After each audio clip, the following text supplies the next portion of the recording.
Hola y bienvenidos a este nuevo episodio de Las Voces de la OIT, un podcast en el que hablamos de los problemas y de las cuestiones del mundo del trabajo, de las profundas transformaciones que está viviendo y, por supuesto, de los efectos de la pandemia. Hoy vamos a hablar de la desigualdad. En las últimas décadas, el aumento de la desigualdad en muchos países se ha convertido en un gran tema de debate. Las consecuencias sociales y económicas de la pandemia han acentuado esta preocupación. La desigualdad es un tema muy amplio, pero hoy vamos a centrarnos en una de sus vertientes más importantes, la desigualdad entre hombres y mujeres en el mundo laboral. Está con nosotros hoy Rosalía Vázquez Álvarez, económetra, especialista de la OIT en tema de salarios. Buenos días, Rosalía, y gracias por estar con nosotros. Buenos días a vosotros y gracias por tenerme aquí hablando de este tema que es tan importante para la sociedad. Vamos primero, Rosalía, si te parece, con una pequeña definición de lo que abarca la desigualdad. Pues sí, la desigualdad, bueno, es un concepto que realmente tiene muchísimas vertientes, ¿no? Y existe desigualdad dentro del mercado laboral, como son en los ingresos entre hombres y mujeres, entre productividad de empresas, pero también hay desigualdades en otros ámbitos de la vida y fuera del mercado laboral, pues notablemente cuando estamos hablando, por ejemplo, de desigualdades de oportunidades, como por ejemplo el acceso a la educación, que en sí ya conlleva a una desigualdad dentro del mercado laboral. Pero si nos fijamos en la OIT y su constitución, en realidad lo que vemos es que en la Declaración de Filadelfia de 1944 ya se dijo que la paz duradera solo es posible si se consigue a través de la justicia social, lo cual puede llegar si el mercado laboral permite una justa distribución de la riqueza. Y esto es lo que lleva a conseguir que haya un nivel de desigualdad que no sea perjudicial para el crecimiento sostenible y la cohesión social. Es decir, que la distribución de la riqueza a través del mercado laboral en los países tiene que permitir que todo el mundo viva en una misma realidad social y económica. Y esto es lo que sería una desigualdad aceptable dentro de las sociedades. Como decíamos al principio, la desigualdad, en efecto, es realmente la base de una sociedad donde pueda todo el mundo estar en igualdad de condiciones. Vamos a centrarnos, como decíamos, en unas desigualdades más importantes dentro del mercado del trabajo, que es la desigualdad entre hombres y mujeres. Y vamos a empezar con el efecto de la pandemia. La pandemia, en este sentido, ha sido especialmente dura con las mujeres, sobre todo porque estaban los sectores más afectados, son los trabajos de primera línea, como profesionales de la salud o de la hostelería. Y hay muchas mujeres que tuvieron que dejar el trabajo, muchas no han regresado al mercado laboral, menos que los hombres. Cuéntanos un poquito cómo ha afectado la pandemia. Sí, bueno, esta pandemia lo que ha hecho en comparación sobre todo a crisis anteriores como la del 2008, la crisis financiera, es que ha tenido un impacto más fuerte en aquellos sectores que se llaman presenciales, como por ejemplo el comercio, la hostelería, y en estos sectores, que suelen ser sectores donde se acumula una gran masa de asalariados de bajo ingreso, las mujeres son mucho más visibles, hay muchísimas más mujeres que hombres. Y por lo tanto, el impacto de la pandemia, si pensamos, por ejemplo, en servicios como peluquería, que han tenido que cerrar las puertas de la noche a la mañana, son sectores que se han visto efectivamente muchísimo más afectados por la pandemia y esto ha repercutido en que las mujeres han tenido que quedarse en casa con mayor probabilidad que los hombres. Y claro, ¿qué pasa cuando regresemos a una normalidad relativa? Lo que pasa es que vamos a ver que las mujeres van a tener una tendencia a volver menos que los hombres al mercado laboral. Y por supuesto, esto va a incrementar las desigualdades. Si ya teníamos una desigualdad en la participación entre hombres y mujeres antes de la pandemia va a agudizar esta desigualdad. Si ya había una desigualdad en ingresos, la pandemia va a agudizar esta desigualdad, ¿no? Entonces, lo que vemos es que todos aquellos avances que se habían conseguido, que eran poquitos, pero que se habían conseguido antes de la pandemia, estos avances seguramente se van a ver retrocedidos por culpa de la pandemia. Por supuesto, aún no tenemos datos. Ahora es cuando comenzamos a analizar cuál ha sido el efecto a medio plazo, pero a largo plazo van a pasar quizá 1 o 2 años hasta que sepamos realmente cuál ha sido el impacto de la pandemia en la desigualdad entre hombres y mujeres. Una pandemia, en efecto, que agrava las desigualdades desde el principio, porque la primera desigualdad entre hombres y mujeres es en el acceso al mercado de trabajo. Justo antes de la pandemia, tenemos cifras, en 2018, 1.300 millones de mujeres estaban empleadas frente a 2.000 millones de hombres. Es decir, las mujeres siguen teniendo, o seguían teniendo en aquel momento, 26% menos de probabilidades de estar empleadas que los hombres. ¿Esto por qué? Bueno, pues digamos que la causa principal es la conciliación, el efecto que tiene el comenzar a crear una familia en la participación de la mujer en el mercado laboral. Por supuesto, varía mucho entre tipos de países, entre países de alto ingreso y países de bajo ingreso. Pues digamos que si miramos a los países de alto ingreso y miramos a la participación de la mujer según el corte de edad, entre los jóvenes vemos que no hay una diferencia muy alta. Pero una vez la mujer llega a la época reproductiva, a los 30, 35 años, lo que observamos es que la participación de la mujer baja en relación a la participación del hombre. Y esto se observa en todos los países, de alto ingreso, de bajo ingreso, de medio ingreso. Y por supuesto, una vez dejas el mercado laboral porque tienes que cuidar a tus niños, tienes que cuidar a tus bebés, la probabilidad de volver al mercado laboral es muchísimo más baja. ¿Por qué pasa esto? Bueno, pues en cierto grado por un estereotipo que hay en el que cuando comienzas a tener críos entre mujeres y hombres es la mujer que decide dejar el mercado laboral. Pero también es por causa de la brecha laboral, de la brecha salarial. Por ejemplo, si hay un hogar a donde una mujer y un hombre participan en el mercado laboral y llega un bebé, por supuesto, la probabilidad, porque hay una brecha laboral en brecha salarial, la probabilidad de que la mujer sea la que recibe el salario más bajo es mucho más alta que la probabilidad que sea el hombre. Y por supuesto, la persona que va a dejar el mercado laboral porque no hay políticas que le permitan participar a corto plazo después de tener el crío, va a ser la mujer. Y esto hace que luego, o sea, tenemos que la brecha salarial, de alguna forma, es la que repercute en una menor conciliación cuando la mujer va a tener los hijos. Luego también tenemos otros factores que quizás son más propios de mercados laborales de países de bajo y medio ingreso. En estos países, antes de llegar al mercado laboral, la oportunidad que tienen las niñas de participar en el sistema educativo que luego les permite entrar en el mercado laboral es mucho más bajo que la de los niños. Entonces, esto ya repercute en la participación de la mujer en el mercado laboral. O sea que vemos que hay diferencias entre países, pero digamos que una de las similitudes entre ellos es el problema de la conciliación trabajo-hogar. Y en efecto, esto, como tú decías, se repercute en la desigualdad salarial, que por muchos esfuerzos que se hayan hecho en los últimos años, las diferencias salariales siguen siendo elevadas en muchos países. Aquí tengo unas cifras de la OIT, desde el 13% de diferencia en los países de renta baja hasta el 21% en los países de renta media alta. ¿Cómo es que no se consigue el no quizás eliminar, pero al menos reducir estas diferencias, por lo que nos contabas de la conciliación y del acceso al mercado? Bueno, este es una de los factores que repercute en que la brecha no baje. La brecha salarial en realidad es una brecha histórica, es decir, desde que, digamos, la mujer comenzó a participar en el mercado laboral, pongamos en los años 70, en gran masa, ha habido una brecha salarial que se ha mantenido y ha perdurado a través del tiempo. Ha bajado un poquito, se ha reducido, pero si observamos las cifras desde principios del siglo, vemos que se ha mantenido ahí en un 20%. Quizá bajó un poco en la crisis financiera porque ahí fueron los hombres los que comenzaron a perder dentro del mercado laboral, porque los sectores con más hombres, como la construcción, etcétera, fueron los sectores que fueron más afectados. Pero la brecha se mantiene ahí. ¿Y por qué se mantiene y por qué no baja?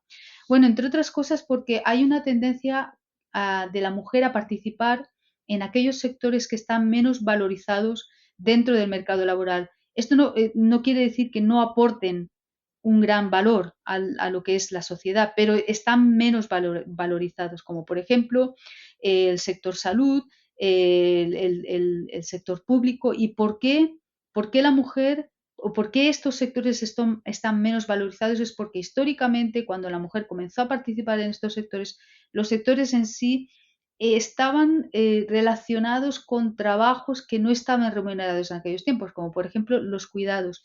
Y este concepto, este estereotipo se ha mantenido a través del tiempo, ¿no? Entonces, lo que también vemos es que la mujer, por ejemplo, tiende a participar en aquellos sectores donde hay más flexibilidad, como el sector público. Entonces, ¿por qué es esto? Pues porque otra vez, porque hay una necesidad de conciliar y la flexibilidad es un factor que permite la conciliación. Por supuesto, en el sector público, digamos, un abogado va a cobrar menos que un abogado en el sector privado. Entonces también existe este problema de que cuando más flexibilidad, quizás menos salario por el mismo tipo de trabajo, ¿no? Y por supuesto, todos estos factores perjudican a que no conseguimos rebajar la brecha salarial, ¿no? Digamos que en los sectores más feminizados, donde hay más participación de la mujer, también se ve que el salario es más bajo para todos los que participan en ellos, hombres y mujeres, ¿no? Como por ejemplo el sector salud. Entonces, lo que se tiene que intentar hacer es quizás intentar que aquellos sectores que están menos valorizados por la sociedad comiencen a recibir un salario que sea en coordinación, en ajuste con el valor añadido que estos sectores aportan a la sociedad.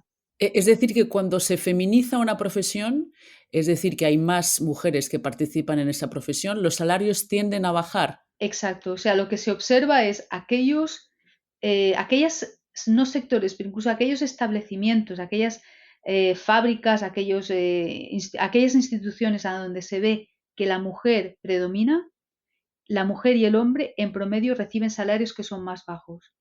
Típicamente podríamos pensar en el sector salud. Hay muchos trabajadores en el sector salud que son mujeres, enfermeras, etcétera. Entonces, lo que vemos es que estos sectores, si comparamos ocupaciones en estos sectores con ocupaciones similares en otros sectores, veremos que el salario es más bajo. Por ejemplo, los gestores de un hospital van a recibir un salario más bajo que los gestores de una empresa en ingeniería, a pesar de que quizá tienen la misma preparación, el mismo tiempo empleado en la educación, quizá la misma experiencia dentro del mercado laboral, pero van a haber una tendencia a la baja dentro de estos sectores que son mucho más feminizados. Y también se ha observado que cuando un sector o una ocupación que hasta ahora había sido feminizada, donde había más mujeres, comienza a haber una mayor prevalencia del hombre, también se observan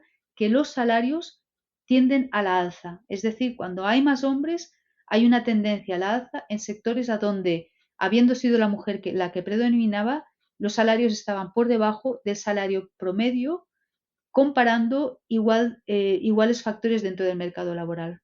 Pero esto es un poco tremendo, porque quiere decir que lo que en principio es una conquista laboral, es decir, una mujer accede a un sector de trabajo, al final se vuelve contra ella y que las mujeres es como si llevaran con ellas ese factor de desigualdad, vayan a donde vayan. Sí, de alguna manera, digamos que se observa que hay un premium para el hombre un penalty para la mujer, ¿no? Y de hecho, una de las medidas en las que esto es mucho más evidente es cuando medimos la brecha salarial por maternidad, ¿no? Es decir, si cogemos a mujeres que son mamás y las comparamos a mujeres que tienen exactamente las mismas condiciones de mercado laboral, pero no son mamá, lo que observamos es que a las madres se les penaliza por hora trabajada en comparación a las mujeres que no son madres, a pesar de que tengan la misma edad, la misma experiencia, el mismo tipo de currículum, participen en una misma ciudad, etcétera. En cambio, cuando se comparan a los hombres que tienen hijos en relación a los hombres que no tienen hijos con igual tipo de factores de mercado laboral, lo que se observa es que a los hombres se les paga un poco más que a aquellos hombres que, siendo su contrafactual en el mercado laboral, no tienen la condición de padres, ¿no? Entonces, esto se llama el premium de paternidad y el penalty de maternidad. Y esto está muy bien estudiado cuantitativamente a través de todo el mundo. En cualquier país, este premium y penalty van a existir.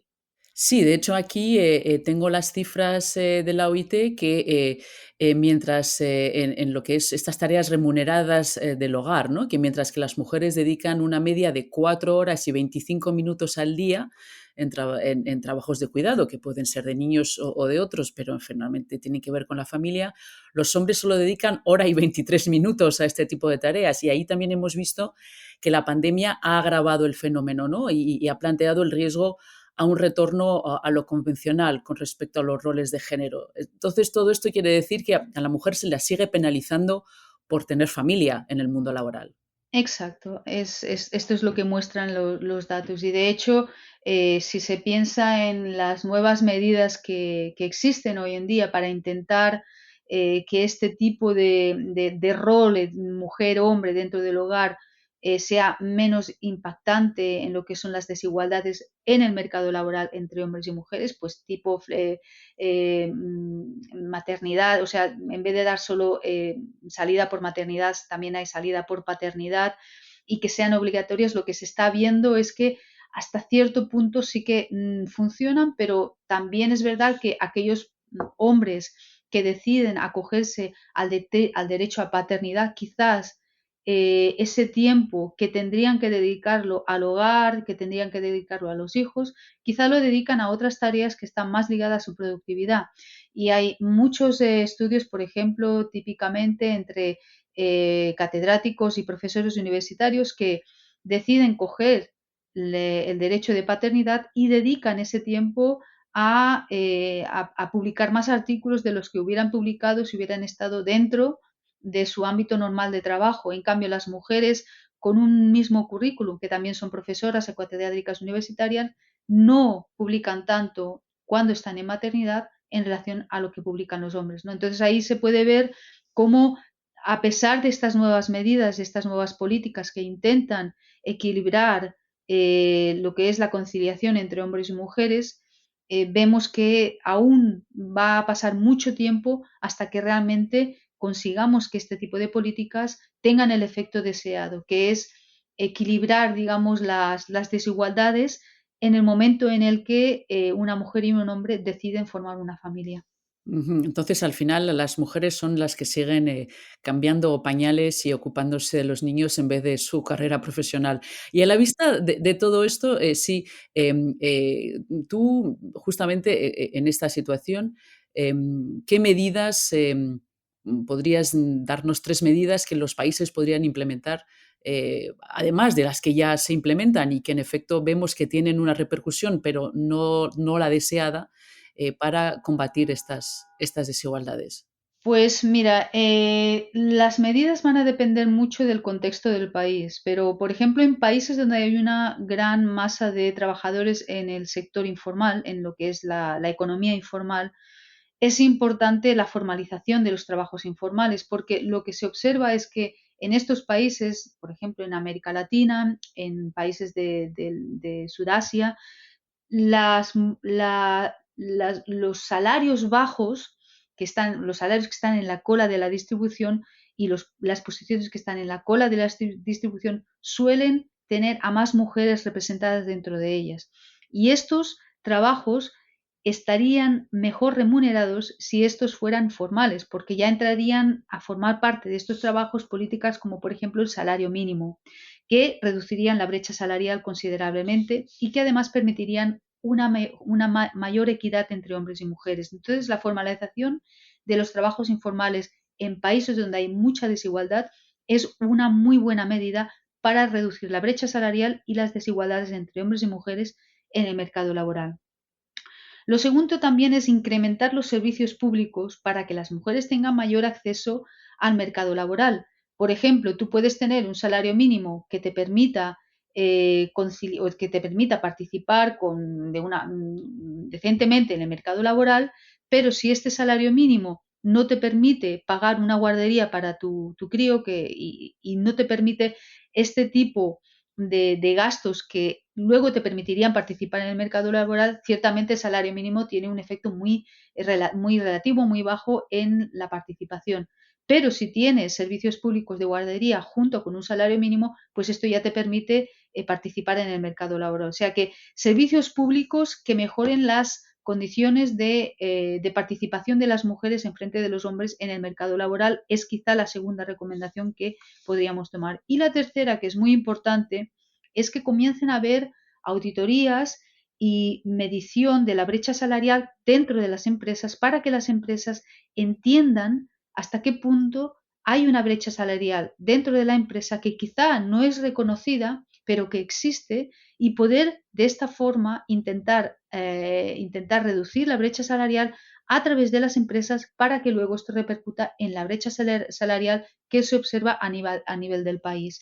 Y esto de reducir la brecha salarial dentro de las empresas ya es una forma también de intentar implementar lo que se recomienda a través del convenio 100 de la OIT, que intenta que haya un igual salario por igual valor de trabajo, algo que está impulsando a través de las políticas de género,